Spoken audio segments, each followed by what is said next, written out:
ভালোবাসা, বিশ্বাস, দোয়া এবং কারণে আজকে ইউনিয়ন চেয়ারম্যান, জেলা চেয়ারম্যান হয়েছি। কারণ আমরা যতবার ভোট করেছি আমাদের সঙ্গে কেউ জামানত তুলতে পারেন নাই। 12টার পরেই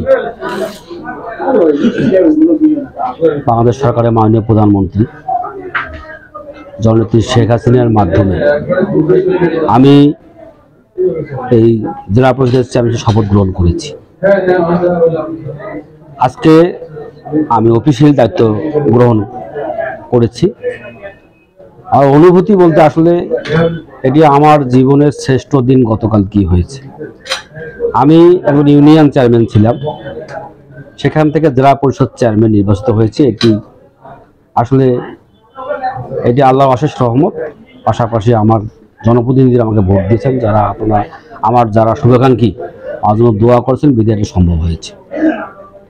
মাননীয় প্রধানমন্ত্রী আমাকে স্পষ্ট বলেছেন যে আমি যেন জননেত্রী শেখ হাসিনা, যেহেতুই বঙ্গবন্ধু আদর্শের সৈনিক, আমি জেলা আওয়ামী লীগের মেম্বার, কাজেই আমি বঙ্গবন্ধু আদর্শের সৈনিক, জননেত্রী শেখ হাসিনার বিশ্বস্ত কর্মী।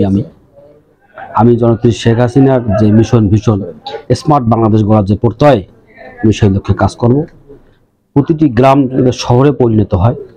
জননেত্রী শেখ হাসিনার এই মিশন বাস্তবায়ন করার আমার দায়িত্ব আমি গতকালকে নিয়েছি, জননেত্রী শেখ হাসিনা আমাকে দিয়েছেন। কাজেই জননেত্রী শেখ হাসিনা আমাকে বলেছেন যে কোনো সমস্যায় হলে যেন আমি ওনার দ্বারস্থ হই, ওনার সাথে আমি দেখা করার সুযোগ পাবো, সেটি উনি আমাকে বলেছেন। কাজেই আমার জীবনের বড় শ্রেষ্ঠ উপহার জননেত্রী শেখ হাসিনা আমাকে তার শপথের মাধ্যমে দিয়েছেন।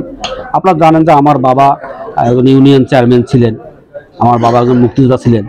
আমার বাবা ইউনিয়ন চেয়ারম্যান থাকা অবস্থায় মানুষের সেবা করতে গিয়ে করোনার সময় কিন্তু ত্রাণ বিতরণ করতে গিয়ে কিন্তু করোনায় আক্রান্ত হয়ে কিন্তু মৃত্যুবরণ করেন। তারপরে উপনির্বাচনে আমি চেয়ারম্যান হই, পরবর্তীতে আমি রেগুলার নির্বাচনেও চেয়ারম্যান হই। আপনারা জানেন যে আমার বাবা এবং আমরা যে ভোট করেছি আমাদের সঙ্গে কেউ জামানত তুলতে পারে নাই। মানুষের সে ভালোবাসা, বিশ্বাস আমাদের প্রতি রয়েছে। সেই জায়গা থেকে মানুষের ভালোবাসা, বিশ্বাস, দোয়া এবং কারণে আজকে ইউনিয়ন চেয়ারম্যান, জেলা চেয়ারম্যান হয়েছি। কারণ আমরা যতবার ভোট করেছি আমাদের সঙ্গে কেউ জামানত তুলতে পারেন নাই। কাজে সেই বিশ্বাস থেকেই কিন্তু আজকে জেলায় আমি ভোটে দাঁড়িয়েছি এবং ইনশাল্লাহ আমি সফল অর্জন করতে পেরেছি। এখন তো আপনি আজকে চেয়ারম্যানের চেয়ারে বসলেন, আজকে থেকে আপনার আনুষ্ঠানিক এই কর্মসূচি পরিচালনা শুরু হবে। আপনি প্রথমে কি প্রাধান্য দেবেন আমাদের লালমনিরহাট জেলাকে স্মার্ট লালমনিরহাট? জননেত্রী শেখ হাসিনা যেভাবেই আমাকে নির্দেশনা দিয়েছেন গতকালকে, আমি সেভাবেই কাজ করে যাব। জননেত্রী শেখ হাসিনা আমার এই জেলার সম্পর্কে জানতে চেয়েছেন। আমি বলেছি যে আমার এই জেলার সবচেয়ে বাংলাদেশের দ্বিতীয় স্থলবন্দর রয়েছে বুড়িমারি, সেটি জানিয়েছি। এখানে রাস্তার সমস্যা জানিয়েছি, প্লাস আমাদের সবচেয়ে বড় আমাদের সবচেয়ে কষ্টের তিস্তা নদী, আমি এই বিষয়ে জানিয়েছি নেত্রীকে। উনি স্পষ্ট বলেছেন যে আগামী বছর একটি বিশেষ প্রকল্প হাতে নিয়ে তিনি আগামী বছরের মধ্যে তিস্তা নদী খনন করে বাঁধ নির্মাণ করে দিবেন কথা দিয়েছেন।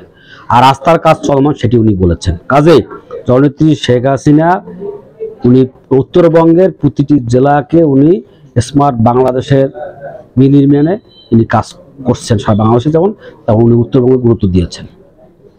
আচ্ছা, আপনার অফিস থেকে সামান্য কিছু দূরেই অবস্থিত আরেকটি স্থলবন্দর, যেটি বন্ধ আছে ব্রিটিশ আমল থেকে।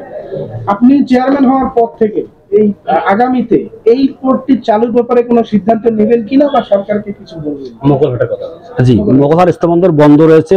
আসলে আমাদের এখানে স্থানীয় মাননীয় সাংসদ আমার শ্রদ্ধ অ্যাডভোকেট মতিউর রহমান মহোদয়, উনিও চেষ্টা করবেন। ওনার পাশাপাশি আমার জায়গা থেকে আমি অবশ্যই এটি বলবো আর কি। তবে এটা কি সংসদে মাননীয় এমপি মহোদয় উপস্থাপন করলেই সবচেয়ে ভালো হবে আর কি। আরেকটি বিষয় ভাই, সেটি হচ্ছে যে আপনি এখন বাংলাদেশের জন্য একটি মডেল, কারণ ইউনিয়ন পরিষদ থেকে জেলা পরিষদে এসেছেন।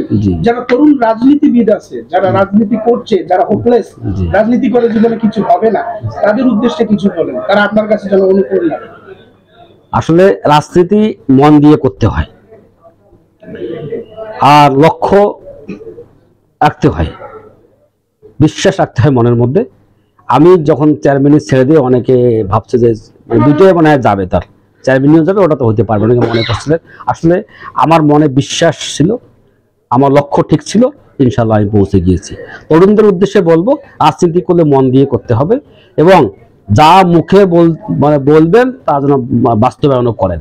এক কথার মানুষ হইতে হবে, কিন্তু রাতে এক সকালে এক করলে এই জায়গায় পৌঁছে সম্ভব নয়। মাননীয় চেয়ারম্যান এর আগে যে জেলা পরিষদ চেয়ারম্যান ছিল এবং অন্যান্য জনপ্রতিনিধিরাও কিন্তু বা স্থানীয় এমপি যারা রয়েছেন তারা বলছেন যে এই লালমনিরহাট এয়ারপোর্ট তারা দ্রুত চালুর দাবি জানাচ্ছে এবং স্থানীয়ভাবে অনেকে কিন্তু এই এয়ারপোর্টটিকে সপ্তাহে একদিন হইলেও কিন্তু একটা এই যাতায়াতের ব্যবস্থার জন্য তারা এটি দীর্ঘ আমাদের এমপি মহোদয়দের, আমাদের জনতা মতাসন এমপি জনতা অ্যাডভোকেট মতিউর রহমান মহোদয় সহ নুরজন আহমেদ মহোদয় সহ এটা সকলের দাবি। এনারা কিন্তু বারংবার সংসদে এবং ডিলটা দিয়েছেন এই এয়ারপোর্ট এখানে বাস্তবায়ন করার জন্য। এটি আমিও অবশ্যই যারা চেয়ারম্যান হিসেবে অবশ্যই আমি চাবো, ইনশাল্লাহ আমিও আমার জায়গা থেকে, এটি একটি ছোট জায়গা জেলা পরিষদ চেয়ারম্যান, আমাদের নেতারা তো সংসদে মহান সংসদে রয়েছেন, ওনারা বলবেন, আমি আমার জায়গা থেকে অবশ্যই এটি বলবো। মাননীয় চেয়ারম্যান আরেকটি প্রশ্ন, সেটি হচ্ছে আপনি এই উপনির্বাচনে কিন্তু চেয়ারম্যান হয়েছেন, জি, এই অল্প সময়ে আপনার কাঙ্ক্ষিত আপনি সফলতা কতটুকু নিয়ে আসতে পারবেন সেটি আমি কাজ করা মানুষ। আমি যেহেতু দুইবার ইউনিয়ন চেয়ারম্যান ছিলাম, আমার বাবা ইউনিয়ন চেয়ারম্যান ছিলেন, আমরা তৃণমূলের মানুষ, আমরা কাজ করা মানুষ। আজকে যখন আমি এখানে বসছি, আমি কিন্তু আমার ভোটারদেরকে দাওয়াত দিয়ে এনে বসছি যে আমি আজকে বসবো, আপনাদের সকলের চায়ের দাওয়াত থাকলো, যারা আমার ভোটার মেম্বার চেয়ারম্যান। আসলে আমি অবশ্যই আমার সে মানসিকতা রয়েছে, আমি কাজ করব। থ্যাংক ইউ ভাই।